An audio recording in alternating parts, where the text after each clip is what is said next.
मित्रों, क्या आपको पता है गौ माता ने समस्त स्त्रियों को ऐसा कौन सा श्राप दिया था जिसकी वजह से आज तक समस्त नारी जाति को वह श्राप भोगना पड़ रहा है। गौ माता का ऐसा कौन सा श्राप है जिसे टाला नहीं जा सकता। दोस्तों, वह श्राप कौन सा था, जानने के लिए वीडियो को पूरा ज़रूर देखें। नमस्कार मित्रों, स्वागत है आपका हमारे वीडियो में। आगे बढ़ते हैं और जानते हैं कि गौ माता ने समस्त स्त्रियों को ऐसा कौन सा श्राप दिया था।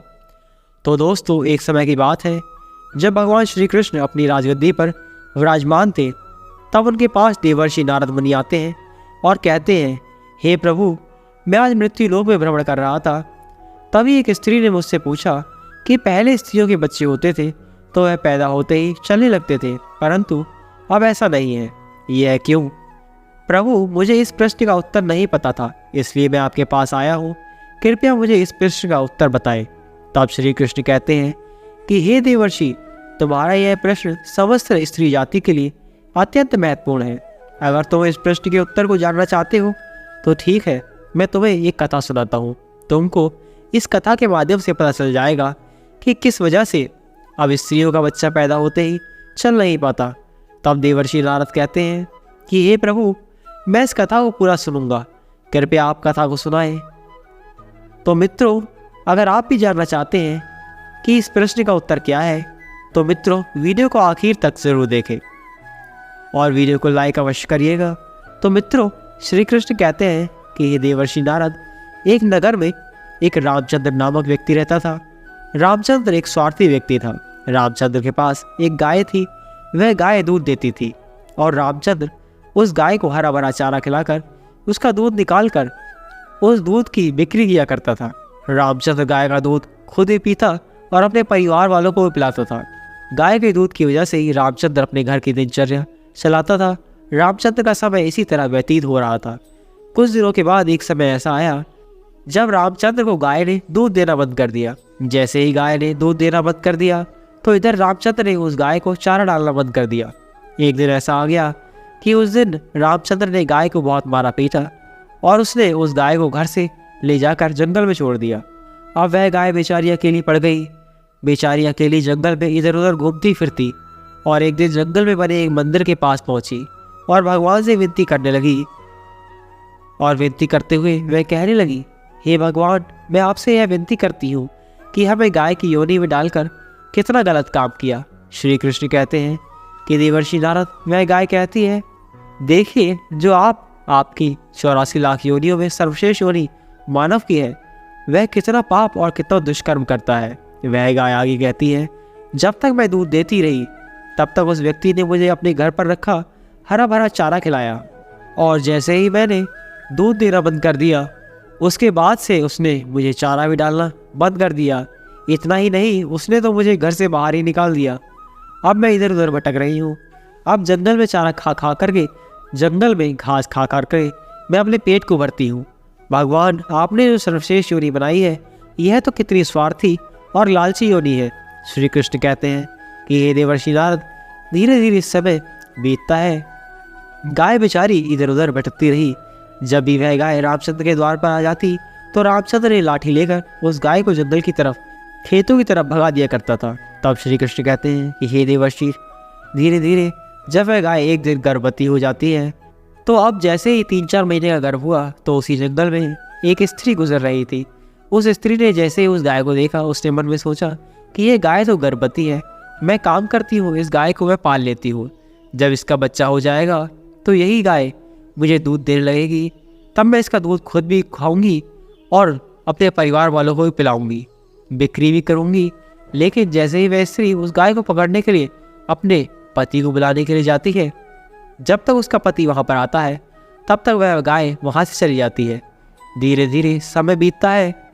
श्री कृष्ण कहते हैं कि हे देवर्षि नारद, जब उस गाय के प्रसव का समय नज़दीक आ गया तब वह एकांत जंगल में सुरक्षित जगह पर जाकर के उस गाय ने उस बछड़े को जन्म दिया। श्री कृष्ण कहते हैं कुछ समय बाद वही स्त्री उसी जंगल में घास काटने के लिए गई। जैसे ही उसने दूर से देखा कि गाय ने अपना बच्चा जन्म दिया है, तब वह स्त्री उसके पास गई और उसने ध्यान से उस गाय को देखा तो बोली, अरे यह तो वही गाय है, इस गाय ने तो बछड़ा दे दिया, चलो अच्छा हुआ। अब वह स्त्री सोचती है अब मैं इस गाय को पकड़कर अपने घर अवश्य ले जाऊंगी। जैसे ही वह स्त्री उस गाय के पास से अपने पति को बुलाने के लिए जाने लगती है, तभी वह गाय उस स्त्री से बोलती है, बहन, आज तुम हमारे ऊपर एक परोपकार कर दो। तुम्हें जो यह मेरा बच्चा दिख रहा है, जो मेरे पीछे पड़ा हुआ है, इसे उठाकर तुम मेरी गर्दन के ऊपर रख दो। मैं अपने बच्चे को लेकर किसी सुरक्षित स्थान पर चली जाऊंगी, क्योंकि यह मेरा बच्चा 8 महीने के बाद चलने लायक हो पाएगा। 8 महीने बाद अपने पैरों पर चलेगा। श्री कृष्ण कहते हैं, जैसा अब होता है पहले वैसा नहीं था। पहले गाय का बच्चा 8 महीने के बाद ही अपने पैरों पर चलने लायक हुआ करता था। श्री कृष्ण कहते हैं, हे देवर्षि नारद, लेकिन जैसे ही उस स्त्री ने गाय की बात सुनी तो वह बहुत ज़ोर ज़ोर से हंसने लगी और कहने लगी, तुम्हारा बच्चा इतना गंदा है, इतनी गंदगी में पड़ा है। मैं तुम्हारे बच्चे को उठाकर कि कैसे तुम्हारे कंधे पर रखूं? मैं तुम्हारे बच्चे को क्यों तुम्हारे कंधे पर रखूं? क्यों तुम्हारे ऊपर यह परोपकार करूं? जैसे उस स्त्री ने उस गाय का बहुत मजाक बनाया, उस समय गाय बेचारी असहाय थी, वह अपने बच्चे को उठा नहीं सकती थी। श्री कृष्ण कहते हैं कि हे देवर्षि, उसी समय दुखी होकर गाय ने श्राप दिया। उसने श्राप देते हुए कहा कि जाओ, आज तुम्हारा बच्चा जन्म लेने के बाद तुरंत चलने लगता है, लेकिन आज मैं तुम्हें श्राप देती हूँ, तुम्हारा बच्चा जन्म लेने की 10 महीने बाद ही अपने पैरों पर चलने लायक होगा।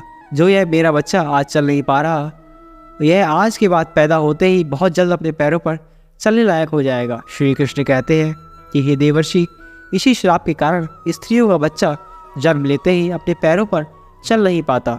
दोस्तों, सतयुग में सुखदेव पैदा होने के तुरंत बाद ही अपने पैरों पर चलने लगे थे, और वेद व्यास भी जन्म लेने के तुरंत बाद ही अपने पैरों पर चलने लगे थे। यह बात तो सतयुग की थी, लेकिन कलयुग में ऐसा नहीं है। कलयुग में बच्चे अपने पैरों पर चलने के लिए कम से कम 10 महीने का समय लगा देते हैं। इसका कारण यही है क्योंकि गाय ने समस्त स्त्री जाति को श्राप दिया था।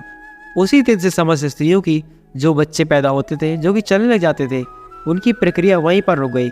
गाय के श्राप के कारण ही स्त्री का बच्चा 9 से 10 महीने के बाद ही चलने लायक, अपने पैरों पर खड़े होने लायक बन पाता, और गाय का बच्चा उसी दिन से अपने पैरों पर चलने लायक हो जाता। इसलिए किसी की आत्मा को कष्ट नहीं देना चाहिए, और यही सनातन धर्म का सबसे बड़ा धर्म है। दोस्तों, दूसरे के दुख में दुखी हो जाना, दूसरे के काम आना सबसे बड़ा धर्म माना गया है। तो इसीलिए हमें असहाय पशुओं की, पक्षियों की सहायता करनी चाहिए।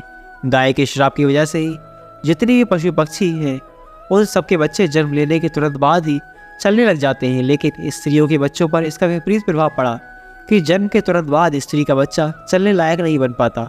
एक स्त्री की गलती से आज समस्त मानव जाति की महिलाओं को श्राप का खामियाजा भुगतना पड़ रहा है। मित्रों, आपको यह जानकारी कैसी लगी हमें कमेंट में अवश्य बताएं, और कमेंट में जय श्री राम अवश्य लिखिए। अगर आपको हमारे चैनल पर ये वीडियो पसंद आई तो वीडियो को लाइक करें और हमारे चैनल को सब्सक्राइब करें, जिससे कि आपको इस तरह की वीडियो ज़्यादा से ज़्यादा मिल सके। और हमारी ये वीडियो अपने सभी दोस्तों और घर वालों के साथ ज़्यादा से ज़्यादा शेयर करें। और ऐसे ही वीडियो देखते रहने के लिए बहुत बहुत धन्यवाद।